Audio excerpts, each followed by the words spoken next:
Educación en tiempos de pandemia. La importancia que ha adquirido la educación online en el 2020 es un hecho sin precedentes que marcará un antes y un después en las prácticas pedagógicas y en los sistemas educativos actuales a nivel global. Asimismo, se ha puesto en evidencia las desigualdades sociales, culturales y económicas de más de 180 países que han sido víctimas de la pandemia por COVID-19. La necesidad y urgencia que trajo consigo la crisis sanitaria actual hizo que los gobiernos cerraran las puertas de las instituciones educativas como una medida para mitigar los efectos de la pandemia, afectando así al 94% de los estudiantes a nivel mundial. En el caso concreto del problema de la educación en el Perú, se considera desde un inicio que este es social, económico y político. Para su implementación, al parecer, no se han asignado los presupuestos económicos necesarios y suficientes. Lo que sí queda claro es que se han descuidado los aspectos esenciales como la alimentación y los recursos necesarios para la formación de los educandos. Asimismo, se ha dejado de lado la infraestructura adecuada, los medios e instrumentos necesarios, las remuneraciones dignas a la función docente que es necesaria para su formación de calidad. Lo mismo ocurre en la educación superior universitaria, sobre todo en la educación estatal, donde no necesariamente la infraestructura educativa garantiza la calidad y reúne los estándares de normas internacionales exigidos por los organismos competentes. Por consiguiente, esta información busca describir el problema social tanto de docentes como estudiantes en tiempos turbulentos, sabiendo que existen múltiples problemas sociales que impiden el desarrollo o el progreso de la mayoría de los pueblos, más aún cuando se enfrentan a un patógeno planetario desconocido que ha pulverizado una serie de susceptibilidades que, sumado a ello, tiene el desafío de habilitar la peor situación de abandono por el Estado peruano en cuanto se refiere a temas de educación. El gobierno postergó al inicio del año escolar, que estaba previsto para el 16 de marzo hasta el 30 de marzo. Finalmente, el 6 de abril empezaron las clases de manera virtual para los colegios, institutos y universidades. Dadas las circunstancias, la educación virtual se presenta como alternativa que mejor puede adaptarse a las medidas preventivas de confinamiento decretadas por muchos de los gobiernos del mundo, puesto que abre todo tipo de posibilidades para el aprendizaje desde casa, ya sea para adquirir nuevos conocimientos en todo tipo de áreas o para continuar con el proceso formativo iniciado en instituciones que ante la amenaza de contagio ya no pueden ofertar clases presenciales. De la misma manera en que este tipo de formación requiere un compromiso y disciplina mayor parte del estudiante, el docente deberá usar todo ingenio y creatividad. En medio de la difícil situación, los maestros se han visto obligados a adaptarse a la nueva normalidad y a empezar a dictar clases a través de plataformas virtuales. Sin embargo, han tenido que enfrentar diversas dificultades, entre ellas falta de internet y tecnologías.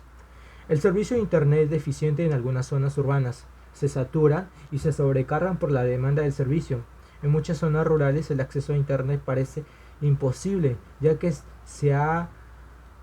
no se ha dado cumplimiento a los proyectos que permiten la implementación de una interconexión a través de fibra óptica o banda ancha.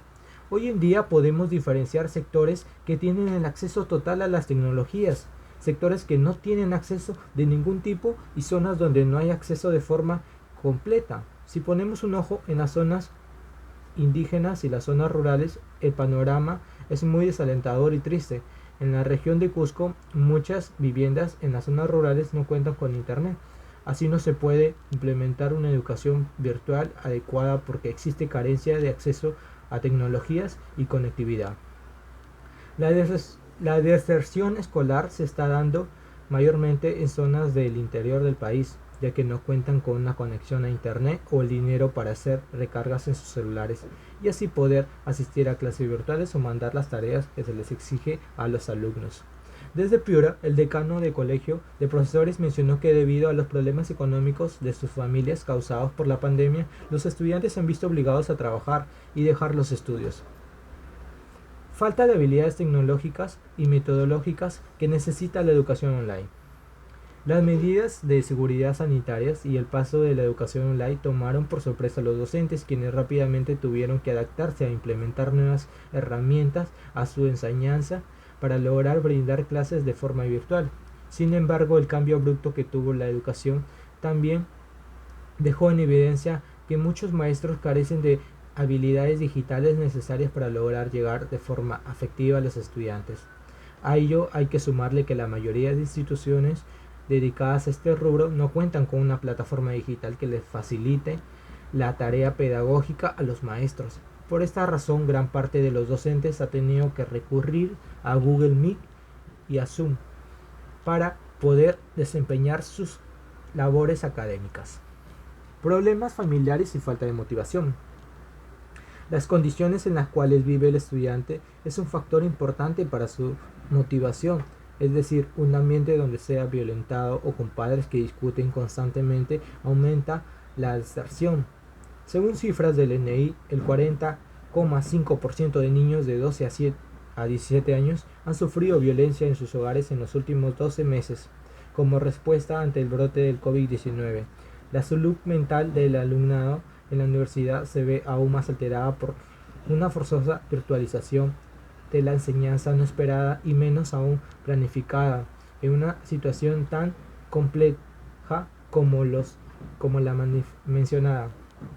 La psicóloga Mayra Frías declaró que ha atendido casos de alumnos que han perdido familiares por el COVID y otros que sufren de violencia en sus hogares. Según ella, en situaciones como estas se tiene que brindar apoyo emocional, es decir, hacerle entender al niño que es importante y no está solo. Cuando empiezan a abrirse y contar sus problemas, es ahí cuando buscamos algunas alternativas de solución. A veces espero que él me la diga para saber que está comprometido, si no, no estaría ayudándole en nada. Las consecuencias por abandonar los estudios. El hecho de que los estudiantes no concluyen su educación no solo se convierte en un gran problema para ellos, sino también para el resto de la población y a la producción del país. Un adolescente sin una educación completa no está listo para las demandas laborales de hoy y es más propenso a conseguir un empleo informal sin los beneficios como la seguridad social. 7 de cada 10 trabajadores informales tienen ingresos menores a la remuneración mínima y su nivel de educación es proporcional al monto que ganan, menciona Janet, viceministra de Promoción del Empleo y Capacitación Laboral. Por otro lado, el ambiente en las escuelas es vital para desarrollar la identidad del adolescente. Por ahora, para el sector de educación vienen momentos de cambio. La situación de emergencia de alguna manera generó la necesidad de adoptar la virtualidad de forma inesperada. En el camino se encontraron resistencias y problemas desde los profesores, pues no todos estaban preparados para este tipo de educación, hasta los alumnos que tuvieron que adaptarse a esta nueva forma de aprendizaje, y otros problemas como la falta de recursos tecnológicos, de acceso a la conectividad o pérdida de ingresos que no permite que los estudiantes continúen con su educación. Lo que se viene en nuestro país y seguramente en muchos de otros países es evaluar cómo ha ido esta primera etapa de la educación en línea. Hay muchos temas que la virtualidad ha traído, por ejemplo, cómo mejorar los modelos de enseñanza, cómo evaluar con el contexto de la educación en línea. También en la salud mental, los estudiantes y profesores, cómo enfrentar la deserción en semestre, etc. En ese sentido, esta crisis también representa una oportunidad para mirar la educación y ver qué se puede mejorar, cómo se puede usar una mejor tecnología, cómo despertar la creatividad de los docentes para diseñar modelos de enseñanza en línea y cómo los alumnos pueden encontrar también nuevos espacios de aprendizaje. Por ahora, aún no sabemos cuándo se puedan reiniciar las clases presenciales en los campus universitarios o escuelas y existe mucha incertidumbre de lo que pasará. Tal vez podríamos regresar a un modelo semipresencial en el mediano plazo. Aún no sabemos, pero lo que sí sabemos, lo que sí podemos afirmar es que luego de esta pandemia la educación superior no será la misma de antes. Mientras tanto, es necesario superar las complicaciones que estas significan presentadas con mayor intensidad en contextos como el actual para que todos puedan acceder a una educación de calidad que es un derecho fundamental del ser humano. Gracias.